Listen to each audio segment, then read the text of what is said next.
Good morning, kidlets, truthlings, the tribe with the vibe. Welcome, welcome, welcome to this lovely Sunday morning, very early here on the West Coast, as I'm sure it is in your neck of the woods, unless, of course, you're, you're on the other side of the spinning ball. Not really. Hey, glad that you're here this morning.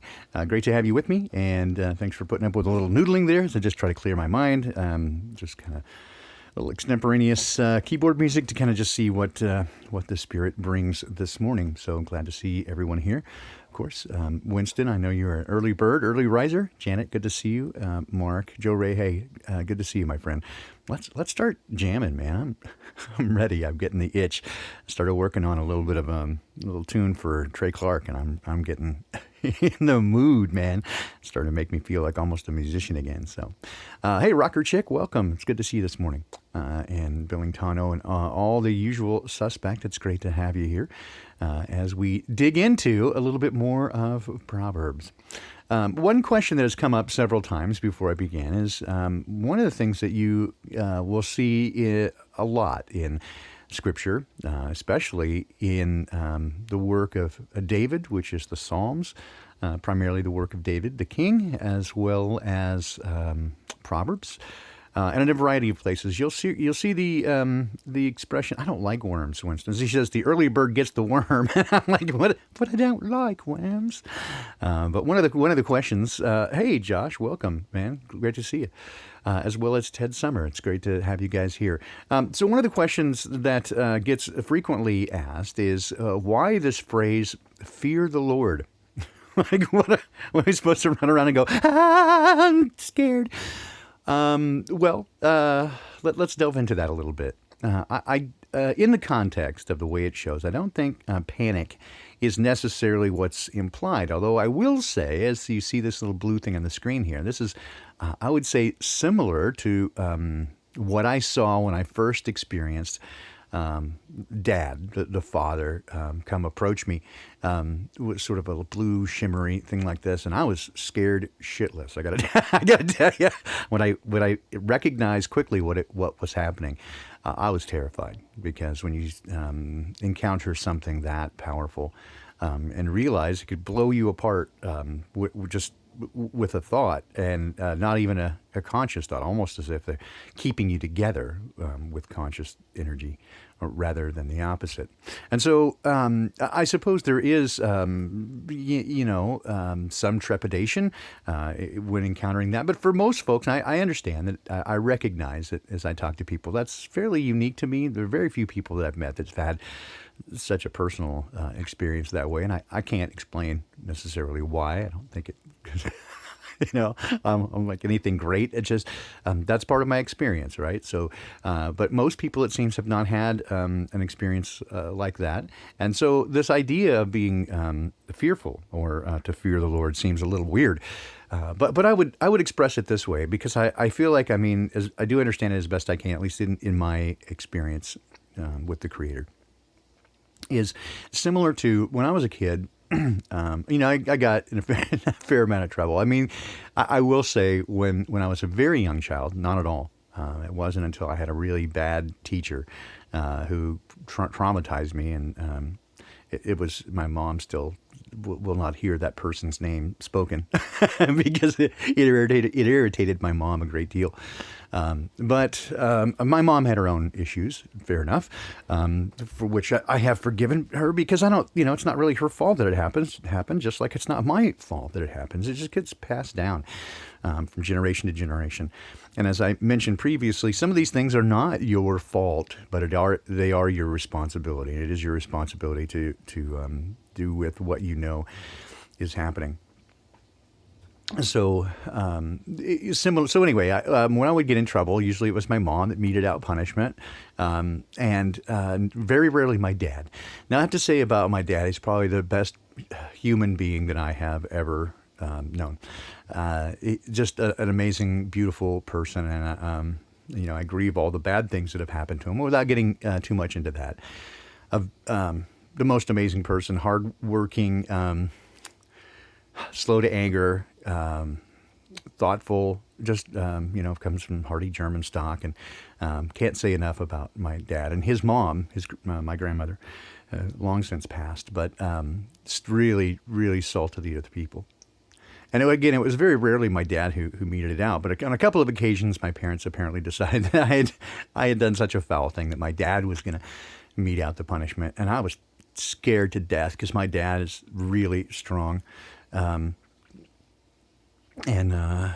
it still is. He still is a piece of work, and so I was scared to death. He could have killed me if he wanted to. Of course, he did not, and. He did give me the whole, this is going to hurt me more than you. I didn't believe it at the time. With my own kids, I do understand what it's like to punish your children, and it's painful to do that. But there was genuine fear there. Did it diminish in any way my love and respect from my dad? Of course not. And in fact, it was specifically because the respect that I had for my father that there was that fear of what could happen. I think that is very similar to the profound respect that I have for the Creator. And I understand this idea of the fear of the Lord is the beginning of wisdom. Just respect, right? I think that's something that we lack in our modern society so much, is that people just haven't learned any respect for anything, including themselves. That without a certain level of self-respect, right? I do grieve historically, less so even growing up in my lifetime, and I know I'm a little older than many of you, but even within my lifetime, it was already very much a kind of a passé thing, still prevalent amongst those of my 2 generations above me. But this idea that your reputation was of value, and it was in fact one of the most important things that you had. The only thing of value really that you had was your reputation. And if you lost it, life was no longer worth living if you had no self-respect and dignity. Now it seems like the rush to the bottom.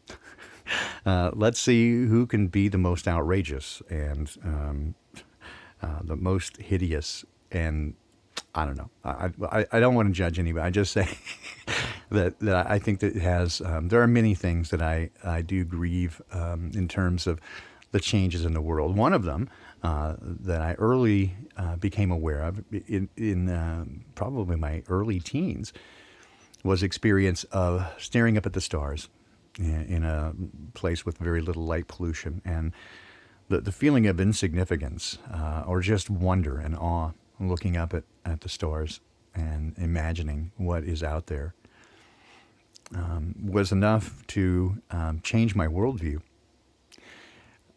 And thinking in terms of, people have become so separated from the world around us, I think by the intention and by design, the natural world. And we are no longer, for example, an agrarian society. If in the days where most people either grew their own food or they tended cattle and then bartered with people who were farmers, farmers and ranchers kind of lived next door to each other, and so they could trade meat product with grain product, and so they relied on one another. But the biggest thing is that you relied on nature, and so the idea of praying for rain was very real. If you did not have a good harvest, you would literally starve. And so you relied on the natural world. You had respect for nature around you. And when we have been so drawn into both urban and suburban, the modern lifestyle where you just run down to the grocery store and grab whatever you need, and you now see all kinds of silly posts on social media about, people, well, why, no need to go hunting, just go down to the grocery store where they have, meat that wasn't. Oh, people kill me. So in any case, I think that we have been separated from nature, but lighting the night sky and separating ourselves from seeing the stars, we lose our sense of wonder and our sense of place within the universe.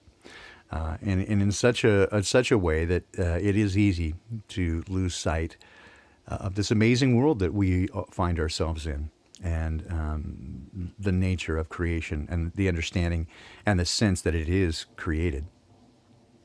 Ah, yes, freak. The coffee is super important. I got my cup right here.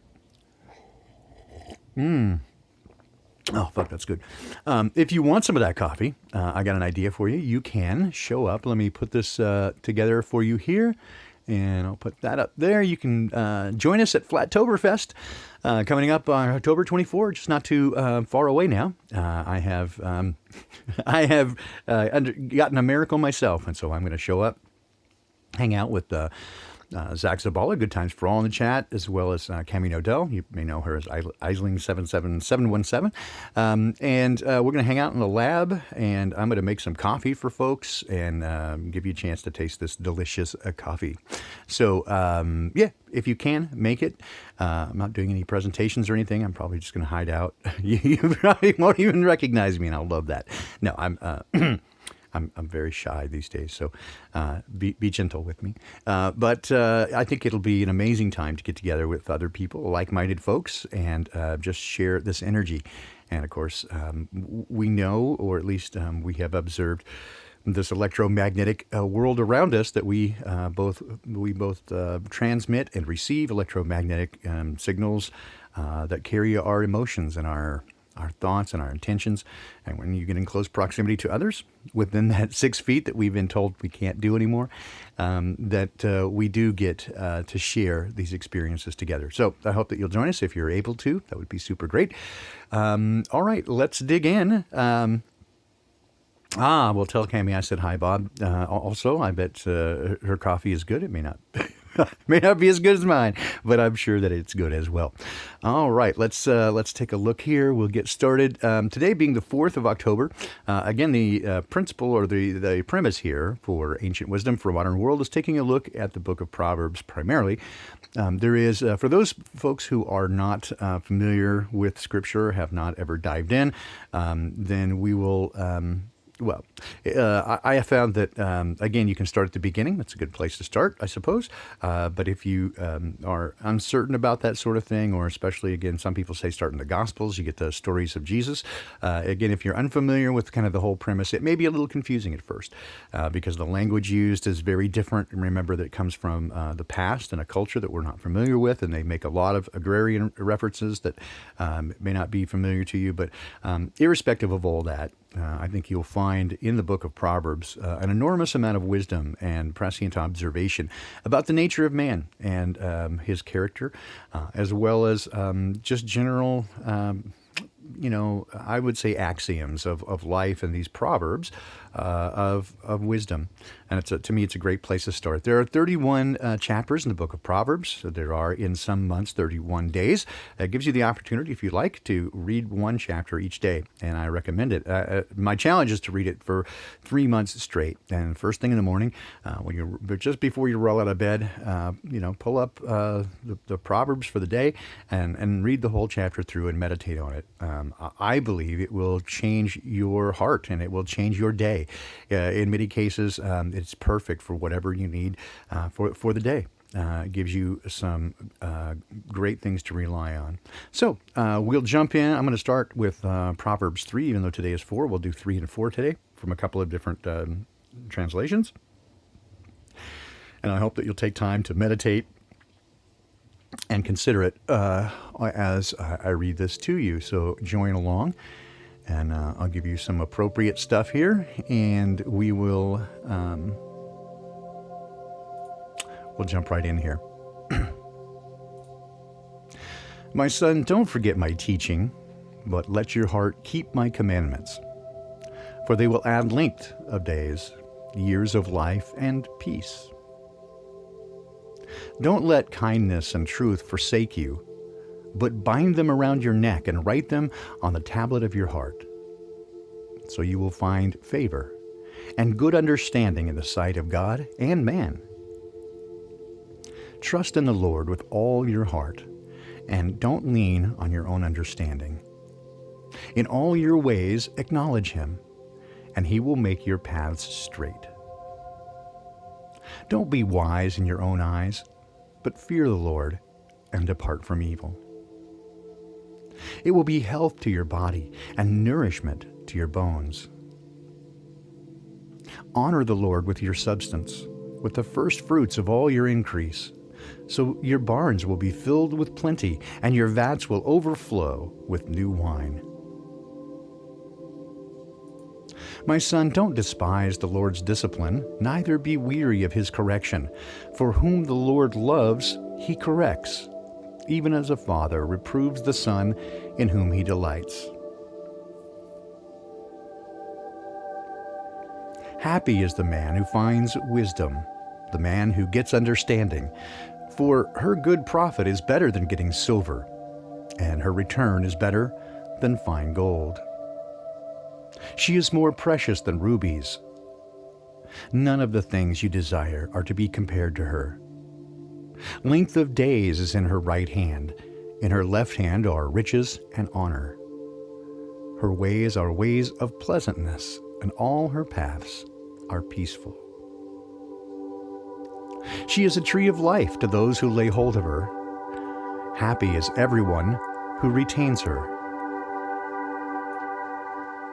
By wisdom, the Lord founded the earth. By understanding, he established the heavens. By his knowledge, the depths were broken up, and the skies dropped down the dew. My son, let them not depart from your eyes. Keep sound wisdom and discretion, so there will be life to your soul and grace for your neck. Then you will walk your way securely. Your foot won't stumble. When you lie down, you'll not be afraid. Yes, you'll lie down and your sleep will be sweet. Don't be afraid of sudden fear, neither the desolation of the wicked when it comes. For the Lord will be your confidence and keep your foot from being taken. Don't withhold good from those to whom it is due, when it is within your power to do so. Don't say to your neighbor, "Go and come again, and tomorrow I'll give it to you," when you have it right with you. Don't devise evil against your neighbor, since he dwells securely by you. Don't strive with a man without cause, if he's done you no harm. Don't envy the man of violence, and choose none of his ways. For the perverse is an abomination to the Lord, but his friendship is with the upright. The Lord's curse is in the house of the wicked, but he blesses the habitation of the righteous.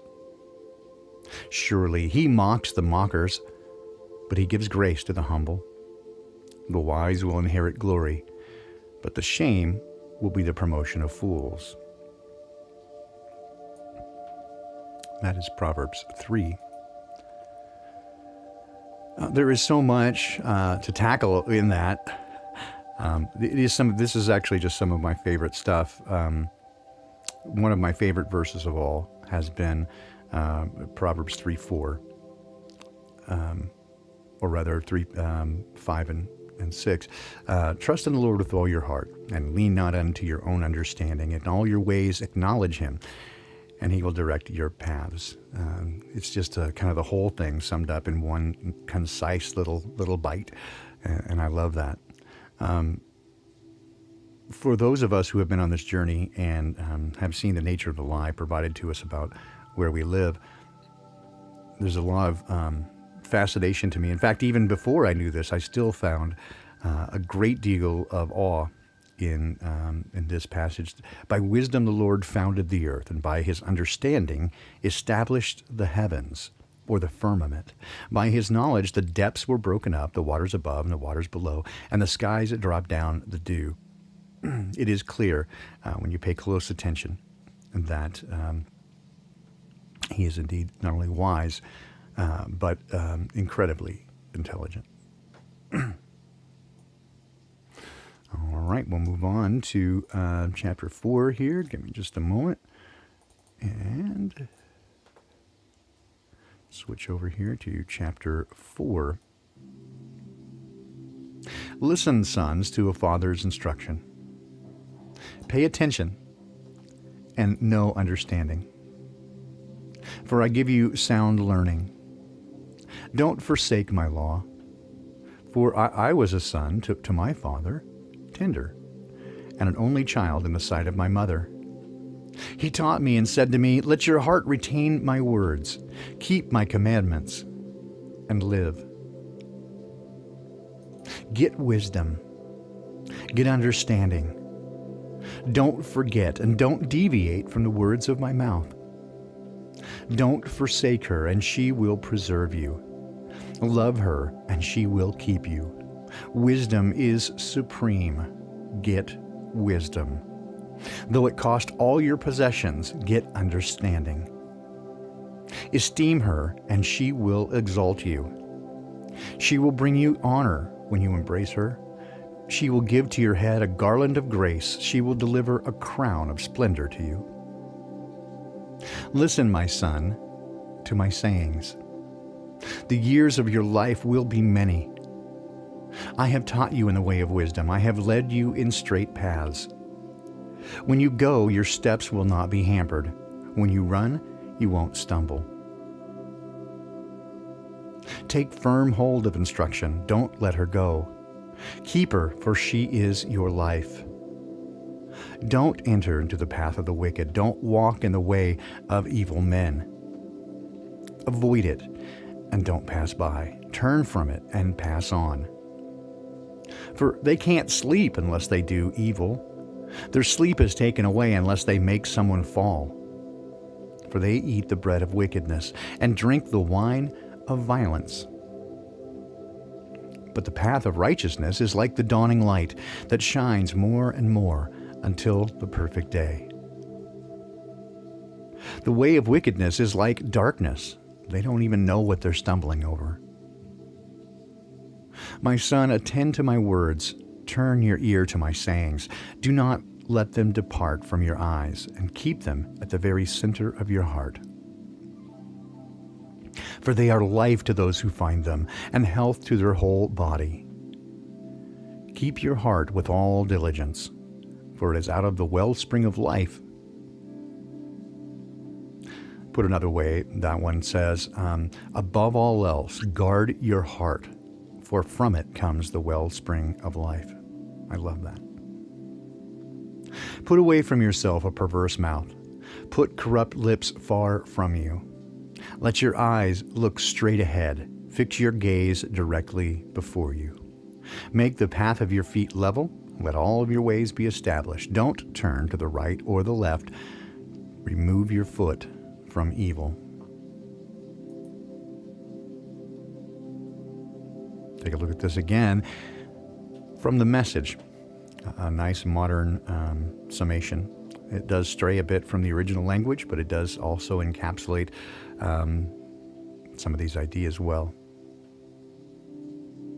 Good friend, don't forget the things I've taught you, but take heart to my commandments. They'll help you live a long, long time, a long life, lived full and well. Don't lose your grip on love and loyalty, but tie them around your neck and carve their initials into your heart. Earn a reputation for living well, in God's eyes and the eyes of the people. Trust God with all your heart. Don't try to figure everything out on your own. Listen for God's voice in everything that you do and everywhere you go, and He'll be the one to keep you right on track. Don't assume that you know it all. Run to God. Run from evil. Your body will glow with health. Your very bones will vibrate with life. That's fascinating. If you were here yesterday, bones are piezoelectric. Yeah, that's right. Your body literally puts out electricity and magnetism from your bones, and they receive it as well. Piezoelectricity is two-directional. It's bidirectional. So when it takes in stress, it puts out energy. When it receives energy, it changes its density. It's fascinating. Honor God with everything you own. Give Him the very first and your best, and your barns will burst, your wine vats will brim over. But don't, dear friend, resent God's discipline. Don't sulk under His loving correction. It's the child He loves that God corrects. A father's delight is behind all this. And that is so true in my experience. There is so much to be had in even the painful processes we go through are terribly, terribly informative. You're blessed when you meet Lady Wisdom, when you make friends with Madam Insight. She's worth far more than money in the bank. Her friendship is better than a big salary. Her value exceeds all the trappings of wealth. Nothing you could wish for holds a candle to her. With one hand she gives long life, and with the other she confers recognition. Her manner is beautiful, her life wonderfully complete. She's the very tree of life to those who embrace her. Hold her tight, and you will be blessed. With Lady Wisdom, God formed earth. With Madam Insight, he raised heaven. They knew when to signal rivers and springs to the surface, and dew to descend from the night skies. Dear friend, guard clear thinking and common sense with your life. Don't for a moment lose sight of them. They'll keep your soul alive and well. They'll keep you fit and attractive. You'll travel safely, and you'll neither tire nor fall. You'll take afternoon naps without a worry and enjoy a good night's sleep. No need to panic over alarms or surprises or fake pandemics or prediction that doomsday is just around the corner, because God will be right there with you. He'll keep you safe and sound. Never walk away from someone who deserves your help. Your hand is God's hand for that person. So don't tell your neighbor, maybe some other time, or try me again tomorrow, when the money's right there in your pocket. Don't figure out ways of taking advantage of your neighbor when he's sitting there trusting and unsuspecting. Don't walk around with a chip on your shoulder, always spoiling for a fight. Don't try to be like those who shoulder their way through life. Why be a bully? Why not, you say? Because God can't stand twisted souls. It's the straightforward who get his respect. God's curse blights the house of the wicked, but he blesses the home of the righteous.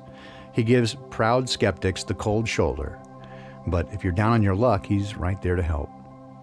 Wise living gets reward with honor, and stupid living gets a booby prize. Listen, friends, to some fatherly advice. Sit up and take notice so you'll know how to live. I'm giving you good counsel. Don't let it just go in one ear and out the other. When I was a boy on my father's knee, the pride and joy of my mother, he would sit me down and drill me and say, take this to heart. Do what I tell you and you'll live. Sell everything and buy wisdom. Forage for understanding. Don't forget one word. Don't deviate an inch. Never walk away from wisdom. She guards your life. Love her. She will keep an eye on you. Above all and before anything else, do this. Get wisdom. At the top of your list, write this down. Get understanding. Throw your arms around her. Believe me, you won't regret it. Never let her go. She'll make your life glorious. She'll garland your life with grace. She'll festoon your days with beauty. Dear friend, take my advice. It will add years to your life. I'm writing out clear directions to Wisdom Way. I'm drawing you a map to Righteous Road. I don't want you ending up in a blind alley or wasting time making wrong turns. Hold tight to good advice. Never relax your grip. Guard it well. Your very life is at stake. Don't take wicked bypass or any shortcuts. Don't even set foot on that road. Stay clear of it. Give it a wide berth. Make a detour and be on your way.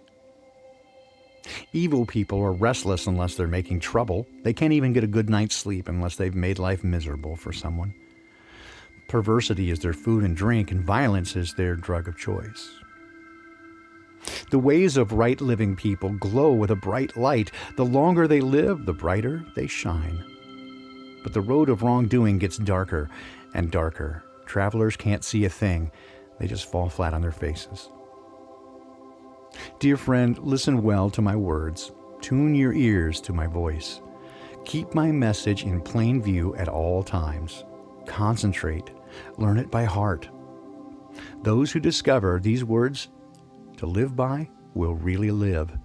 Body and soul, they're bursting with health. Keep a vigilant watch over your heart. That's where your life starts. Don't talk out of both sides of your mouth. Avoid careless banter, white lies, and gossip, but keep your eyes straight ahead. Ignore all sideshow distractions. Watch your step, and the road will stretch out smooth before you. Look neither right nor to the left, and leave evil in the dust. Proverbs 3 and 4 from the Message. It is indeed, Cami, words of such wisdom. I highly recommend it. There is nothing that I can find within these pages that seems improperly placed or bad advice. And some of them are remarkably not only prescient, but so helpful in my life. There is nothing like gaining understanding of a thing and keeping your curiosity about you. As soon as you think that you know it all, that's when you're done. The beginning of wisdom is, I don't know. And the humility to accept that we just don't know everything. It's hard for me to watch when people get into arguments and debates and they come from a position of, they're going to tell you how it is. Right? Well, anyway, thank you so much for being here with me this morning. Have a lovely day. I hope you'll join me again this evening at 5 p.m. Pacific. That's 8 p.m. Eastern Time for Sola Scriptura. It's a 0.5 episode. Wayne is not with us this evening, but I will again try to go through, answer some questions for you, and hopefully provide some insights onto Scripture and understanding a few things. So at least I'll give you the best I can. I've had some questions this week from listeners, and so I'll try to address those. And exactly, the more I think I know, the more I know that I know nothing. I would often say this, the more I think I know, the less I understand. Billy Tano, that's a great way to put it. All right, guys. Hey, listen, have a great day, and we hope to see you again soon. I'll leave you with, let's see, I'll find a little outro music here. I go back to something, let's see, Joe and I did some time ago. So have a blessed day yourself, Winston. I always love to hear from you and enjoy your words as well. Let's see if I can find something here. We'll go way, way back to an original version. I know I only have a few, so you get bored listening to them over and over. This is a version called In Your Eyes from way, way back, the original version. It's probably done in, I want to say, 1992 or 3. So I hope you guys have a great day. I'll leave you with this and see you again, hopefully, this evening. Thanks.